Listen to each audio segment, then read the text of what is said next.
Hello, I'm Sarah Lister from Sheffield Digital, and today I'm talking to Leanne Fenton-Orchard, who is the account manager at Peek and Poke. Leanne, what does your job mostly involve doing? So it's a real range of things, really, because we are such a small team. My job role as account manager encompasses everything from handling sales inquiries when they first come in, doing the sales pitches, answering questions, pulling together quotes, then onto a more sort of project manager side of things, where when a client commits to that quote or that project scope, booking them in and sort of hand-holding, managing all of the resources internally to manage the project all the way through to the end, and then closing the project out as well. And then in my downtime, just helping out with any little admin bits that I can be doing. Could be proofreading blogs for marketing, it could be sourcing sound effects for the games, for development, just a whole range of things really. And how have you developed the skills required for this work? Mostly through exposure, if I'm honest. So when I first started at Peek and Poke, I had some experience in sales from my previous jobs and customer service as well. But a lot of it was just trial and error. Luckily, the team were really supportive. They answered my questions. There was a lot of note taking, a lot of pulling together internal documents that I could reference, so I wasn't constantly badgering them with the same questions time and time again. And it's just sort of culminated over the years to be a state where I just feel confident doing my job as it is now. And how do you go about telling people how branded games can support their campaigns and projects when they've not heard of it before? Yeah, so this has been the question that our marketing team has been focusing on, particularly over the last couple of years. They've been rolling out this really big, detailed educational content strategy. So in addition to sort of getting our games out there and showing people how they look, how they play, we're focusing on getting a lot of educational content out as well. So that's blogs on different kinds of campaign type, how to run competitions, sharing different ways that people have used games in the past. We've been building out ebooks. We've got one that we're pushing at the moment on Christmas strategy, because again, I know it's September, but we're getting closer and people start looking at games for Christmas. So our marketing team have been pushing that. And what we also do is, as part of our marketing strategy, we'll use our games at the heart of it, so that our audience are getting to see how their audience might interact with a gaming campaign from start to finish from that audience perspective.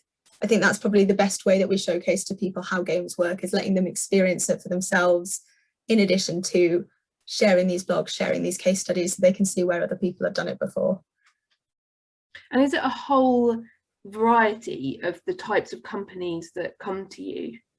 Absolutely. We've got B2B, B2C, everyone from sort of financial through to retail. We have universities contacting us for ways to engage students. We have, you know, really, really small businesses getting in touch to see how they can use it to build up their social media following, engage new people. Then we have clients with huge established audiences of tens of thousands of people just looking for a bit of fun to sort of, you know, from product launches, just a bit of a competition. We've had clients reach out to us for seasonal marketing, so Christmas, instead of Christmas e-cards, sending a Christmas game, or Easter, Valentine's Day, Halloween, similar things like that. And why does this type of work appeal to you? So in my previous jobs, I very much had, it's been for bigger companies where your role is your role. You have a bullet point list of what you do in a day and you never err outside of that.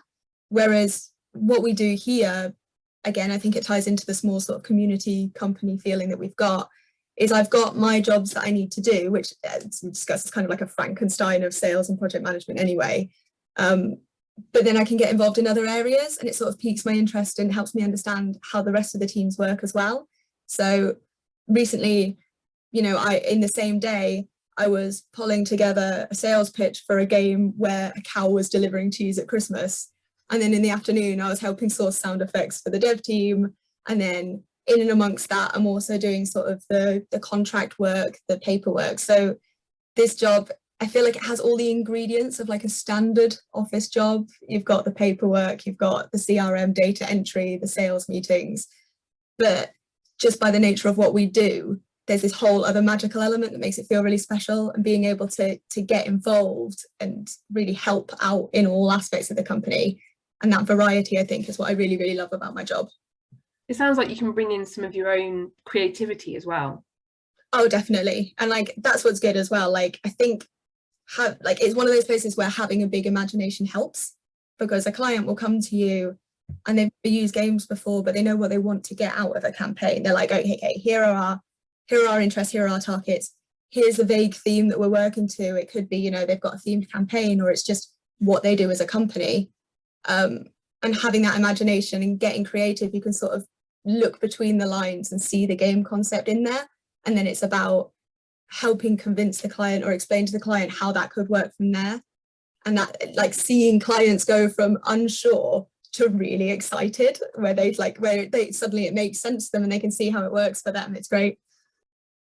Is there anything that you've found challenging in your role? When I first started, I never worked with games before, so my technical understanding of how they worked was just nigh on non-existent. It was just, I didn't know. And I think that's not unique to this role. Anyone who starts in a new company, in a new industry, there's just this baptism of fire where you go from knowing nothing to having to know everything. So at the start, you know, I had the people skills down from my previous jobs, but being able to answer those technical questions when I didn't know myself was a challenge. And of course, our dev team were really busy. They didn't have time for me being like, can you just please come on this call, or can you email this person back? So that was the challenge at the start, was just getting confident enough in how everything worked to be able to answer these questions without constantly needing to lean on the team. I mean, the team are great. They don't mind me leaning on them, but you know, you don't want to do it all the time. So what was the process that you kind of went through to get that confidence up over the years that you've worked with the company? Lots and lots of notes. So we've got a internal FAQ document. So we've got the FAQs on the website, but this is for me. So if I see that a technical question is coming up quite a lot, I'll speak to one of the devs or speak to Art, or find out, because you have to speak to someone initially anyway to answer the first question, but then you have a nice little pre-written answer for if it comes up again. And the more I'm getting asked these questions, or the more I'm involved in conversations with clients where we're talking about, you know, potentially tweaking the functionality, you can then make that association with, okay, well, we've done this before, so I know this is possible, so theoretically we can do this. And it's just having that written down so I can rely on it when I need to. And then gradually, as I become more confident in what we can do, being able to field the questions based on previous experience has helped as well.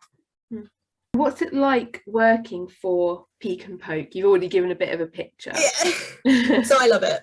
And while they're technically paying me, they're not paying me to say that.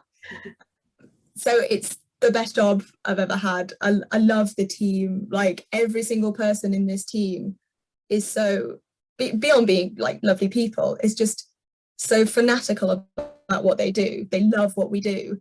And I think that comes across in the end product. And it makes me feel really proud to be part of it. You know, it's not one of these sales mills where it's like, okay, done, on to the next thing, on to the next thing. Like, when a client comes in, we want to be able to share all the expertise we've had from working on similar clients in the past, letting them know what works, what doesn't.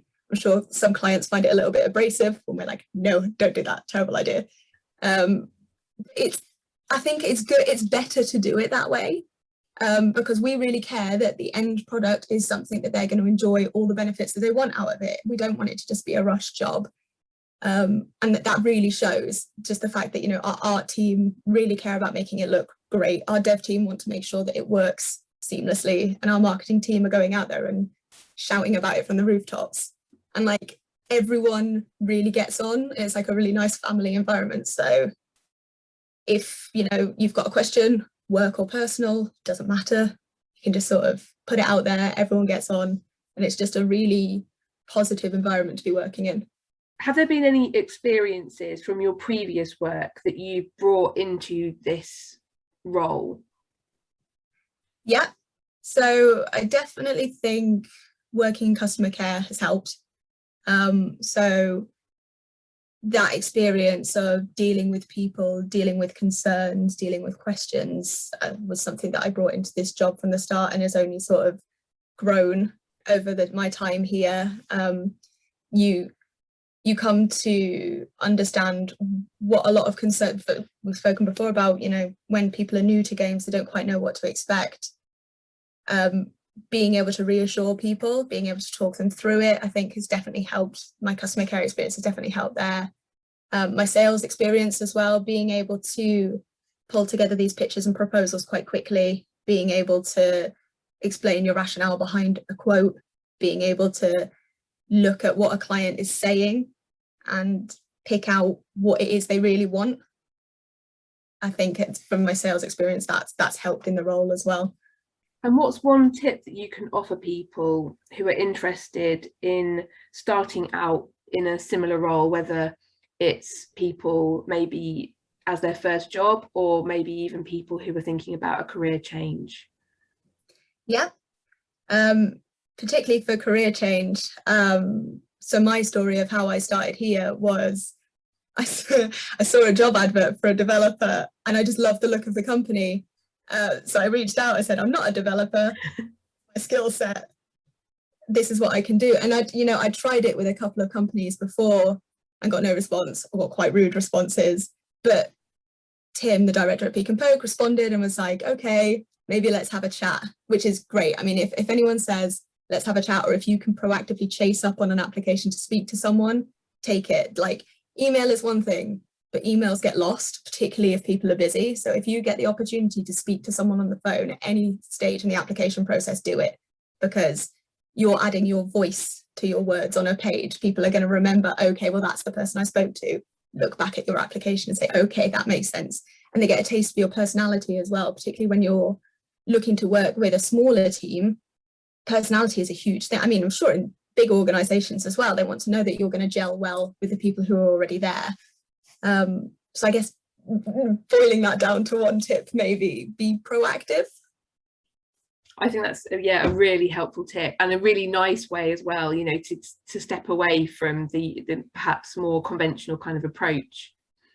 Yeah, definitely. I mean, everyone knows when you're applying for jobs, the sad truth of it is that you're not just applying for that one job. You are casting that net far and wide to look for a new job, and you're not always going to hear back. I think when you are feeling a little bit run down because you're not getting any responses and you've sent out application after application, sometimes you don't have the energy to really tailor that application to the job that you're applying for. And it's such a shame when you do that, because when as many applications as you're sending out, and employers potentially receiving as well, and if they see an application and it's one of these copy paste, it's been used across many different applications, they get that feeling. Whereas if you're sitting down, you're taking the time to research the company, find out about them, and tailor that application to what they want and them, then that goes a long way, because they can see from the get-go that yes, this person is interested in what we do and they want to be part of the team. Absolutely, yeah. So it sounds like you really showed your energy and your passion, even though you didn't necessarily, you know, tick all the boxes of the application. Yeah. I mean, I can't code. But it turned out, and you know, I didn't know this at the time because they were looking for a developer, but it turned out that there was a gap for someone to come in and take on a lot of the admin, a lot of the sales, because previously our director was doing all of it and he's a developer, so he wanted to focus on that. But if I'd just sort of sat there and waited for something to fall in my lap, I never would have been as happy as I am now. So definitely going out there, using your initiative, following up and taking a chance. You know, not every chance pays off, but when it does, it's great. Yeah, because now you're in a really happy position. Oh, definitely, yeah. They're going to have to try really hard to get me out. Oh, that's great. Well, thank you so much for sharing a bit of your story, and also for your advice. Yeah, no worries.